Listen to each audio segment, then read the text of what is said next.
জাতীয় নাগরিক পার্টি এনসিপির নেতা সর্বোচ্চ পর্যায়ের নেতা জনাব হান্নান মাসুদের উপরে গতকাল হামলা হয়েছে। পত্রপত্রিকার খবরে আমরা দেখছি যে 2 দফা তার একবার একটা কর্মসূচির ওপর একটা মিছিলের ওপরে হামলা হয়, পরে অবস্থান কর্মসূচি করেন তিনি, সেখানে আবার হামলা হয় এবং আমরা ছবিতে দেখেছি জনাব হান্নান মাসুদ নিজে আহত হয়েছেন।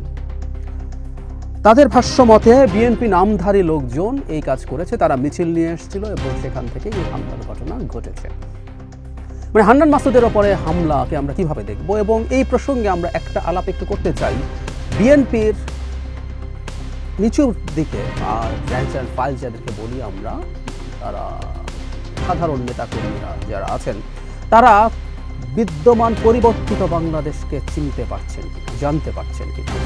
ইভেন বিএনপির সর্বোচ্চ নেতৃত্ব যেভাবে বাংলাদেশকে দেখেন, তাদের রাজনীতিকে দেখেন, তাদের রাজনৈতিক কর্মসূচিকে দেখেন, সেই বার্তা তারা ধরতে পারছেন কিনা, এই প্রশ্ন আসলে খুব সিরিয়াসলি সামনে আসতে হবে। আমি জানি না, আমি নিশ্চিত নই, এবং কোনো জায়গায় দেখেছি যে বিএনপি থেকে বহিষ্কৃত হয়েছিলেন এরকম লোকজন এখানে হামলা করেছেন, সেটা হতে পারে। অথবা বিএনপিতে এখনো আছেন এমন লোক যদি হয়ে থাকে, আবারও বলছি আমি নিশ্চিত নই, সবই তদন্ত সাপেক্ষ, কিন্তু অ্যাপারেন্টলি মনে হয় বিএনপিতে সাবেক থাকা বা বিএনপিতে থাকা মানুষের হওয়ার সম্ভাবনাই বেশি। কারণ জনাব হান্নান মাসুদ এলাকায় যাচ্ছেন, তিনি নির্বাচন করবেন, এবং আমি এনসিপির এই একজন মানুষকে দেখছি সম্ভবত এলাকাতে তিনি বেশ ভালো জনসংযোগ করতে পারছেন। আমাদের যে টিপিক্যাল নির্বাচনী রাজনীতি, আমি হান্নান মাসুদকে দেখছি সেটা তিনি সম্ভবত খুব ভালোভাবে বুঝতে পারছেন, এবং তিনি দারুণভাবে মানুষের সাথে কানেক্ট করার চেষ্টা করছেন এবং অনেক ক্ষেত্রে সফল হচ্ছেন। আমরা দূর থেকে অন্তত যতটুকু দেখছি তাতে মনে হচ্ছে, হতেই পারেন বা নাও পারেন। আর যদি হনও, এটা একটা অসাধারণ ব্যাপার হবে।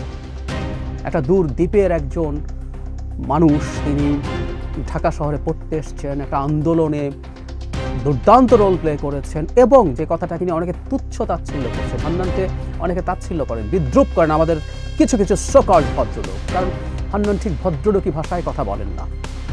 হান্নানের মুখ থেকে যে ভাষা বেরোয় তার মধ্যে আমাদের সেই শিকড়, যে শিকড়ের বহিঃপ্রকাশ আছে, এটা নিয়ে তুচ্ছতা ছিল। এমনকি তিনি হামলা শিকার হওয়ার পরও কেউ বিদ্রুপ করছেন হান্নান। কিন্তু হান্নান এই জায়গাটা যদি করে দিতে পারে, এটা একটা অসাধারণ ব্যাপার হবে। একজন তরুণ যিনি তার নিজ যোগ্যতায়, নিজ লড়াই, নিজ জনসংযোগ, নিজ রাজনীতি দিয়ে মানুষের সাথে কানেক্ট করে নির্বাচিত যদি হয়ে যান বা একটা ভালো গ্রাউন্ড তৈরি করেন, এক অসাধারণ ব্যাপার। আমি প্রায় একটা কথা বলি, বাংলাদেশে এখনকার রাজনীতি ইভেন টপ জায়গায়ও না, পরিবারতন্ত্র এখন নিচেও চলে গেছে। এমপি ঘুরেই থাকুক, উপজেলা চেয়ারম্যান, ইউনিয়ন পরিষদের চেয়ারম্যানেও কেউ নিজে হতে পারবে, এই পরিস্থিতি আসলে নাই। আর সেই জায়গায় হান্নান মাসুদ, এবং তিনি যদি একটা নতুন রাজনৈতিক দল থেকে এই জায়গা তৈরি করতে পারেন, এটা অবিশ্বাস্য একটা ক্যাপাবিলিটির প্রমাণ। হান্নান মাসুদের এই সাফল্য কন্টিনিউ করুক, এরকম তার দলের আরও অনেকে এরকম সফল হোক, আমি এটা মন প্রাণে চাই। তার সমালোচনা আছে, কেউ তার বিভিন্ন জায়গায় বেশ কিছু কর্মকাণ্ড নিয়ে প্রশ্ন তুলছেন, আমি এগুলোর বিস্তারিত আজকে যাচ্ছি না। উনি হামলার শিকার হয়েছেন, আহত হয়েছে, সেই আলোচনায় যাচ্ছি। সেই সমালোচনা যদি হয়, সেই সমালোচনা থাকবে, সেই সমালোচনা করবে, সেটার জবাব তিনি দেবেন। তিনি নির্বাচনী মাঠে এই অভিযোগগুলো আসবে, সেগুলোর জবাব তিনি দেবেন। না পারলে তিনি নির্বাচিত হবেন না। আর তিনি যদি কোনো ফৌজদারি অপরাধ করে থাকেন, সেটাও বিচারিকভাবেই সেটার সুরাহা হতেই পারে। আমরা কাউকে ফেরেশতা মনে করি না, যদি তা হয়ে থাকে সেটা ওভাবে হবে। কিন্তু আসলে উনি মারধরের শিকার হবেন, হামলার শিকার হবেন, এটা আমরা কোনোভাবে নিতে প্রস্তুত নই। বিএনপি নামের কেউ সাবেক থেকে বহিষ্কৃত হোক বা বিএনপির বর্তমান কেউ হোক, আমি মনে করি বিএনপির উচিত হবে এখন এই হামলার ব্যাপারে বিএনপিকেই পার্সু করা। মানে আমাদের দেশ তো আসলে সিস্টেম্যাটিকলি চলে না, থানা নানান রকম চিন্তা করে, নানান হিসাব নিকাশ করে। সো বিএনপি এই হামলাকারী কারা, তাদেরকে ধরা, তাদেরকে বিচারের আওতায় আনা এবং বিচার করার ব্যাপারে যদি তার নিজের এক্সিস্টিং সদস্য হয়ে থাকে, বিএনপিকে একটা পার্সু করা দরকার এবং একটা নজির স্থাপন করা দরকার। এটা খুব জরুরি, কারণ সামনে নির্বাচন আসতে যাচ্ছে। এই সময়ে এনসিপি বা আদার পার্টিস তারাও মাঠে নামবে।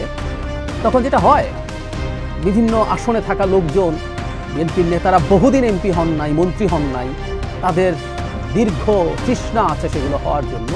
সুতরাং বিএনপি সারা দেশে যদি প্রায় সব সিটও পেয়ে যায়, তার নিজের সিটে আমি হেরে যাব, এটা হয়তো মেনে নেবেন না। তো সর্বোচ্চ নেতৃত্ব যাই ভাবুন না কেন, নিজ এলাকায় তারা একটা নেক্সাস তৈরির চেষ্টা করতে পারেন, পুলিশ প্রশাসন সবাইকে নিয়ে, যে তিনি এখানে আর কাউকে দাঁড়াতে দেবেন না।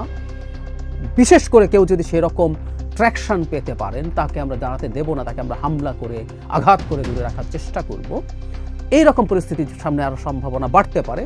দলের সিদ্ধান্তের বাইরে আমি কোনোভাবেই মনে করি না বিএনপির কেন্দ্রীয় নেতৃত্ব এবং সর্বোচ্চ নেতৃত্ব এই ধরনের কোনো কিছু করার ব্যাপারে তাদের সিদ্ধান্ত আছে, কিন্তু ওই যে বললাম স্থানীয় পর্যায়ে হতে পারে, স্থানীয় পর্যায়ে হতে পারে।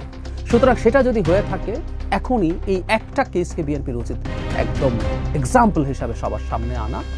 whoever the person is, হামলা যেই করেছে বিএনপির জায়গা থেকে তার স্থানীয় নেতাকর্মী বা বিএনপি কেন্দ্র থেকে এই হামলাটার ব্যাপারে মনিটর করা এবং জনাব হান্নান মাসুদের উপরে হামলা যাতে একটা ন্যায্য বিচার এবং ভিজিবল অ্যাকশনস, পুলিশি অ্যাকশনস হয়, অভিযুক্তরা গ্রেফতার হয়, বিচারের আওতায় আসে, মামলা হয়, এই জিনিসগুলো যাতে স্পষ্টভাবে দেখা যায়। বিএনপিকে এই মেসেজটাও দিতে পারতে হবে। আর আমি একটা জিনিস মনে করি, আমি আগেও বলেছি, বিএনপি 5 আগস্ট পরবর্তী বাংলাদেশের জনগণের প্রত্যাশা যে জায়গায় গেছে, আমরা অনেক কিছু সংস্কার করে ফেলবো, ওটা সেটা এটা ভাবি না। আমি সত্যিকার অর্থে আমি এটা বিশ্বাস করি, এটা নিয়ে আমি কথাও বলেছি।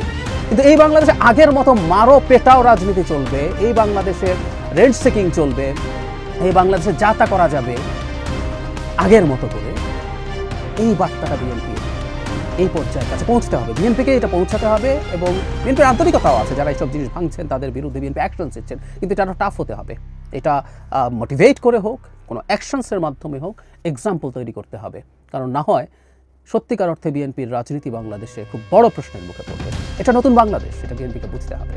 নতুন বলতে আমি র্যাডিক্যাল বিপ্লবী বাংলাদেশ বলছি না, আমি এটাকে বিপ্লব মনে করি না, কিন্তু এক্সিস্টিং যে বুর্জোয়া পলিটিক্সের বাংলাদেশ ছিল, এক্সিস্টিং যে ব্যবস্থার মধ্যে আমরা ছিলাম, তার একটা সুনির্দিষ্ট মানে ভিজিবল পরিবর্তন আমরা দেখতেছি। বাংলাদেশ দুর্নীতিমুক্ত হয়ে যাবে, বাংলাদেশ চাঁদাবাজি মুক্ত হয়ে যাবে, আমি মনে করি না এটা এক্সপেক্ট করা সঠিক।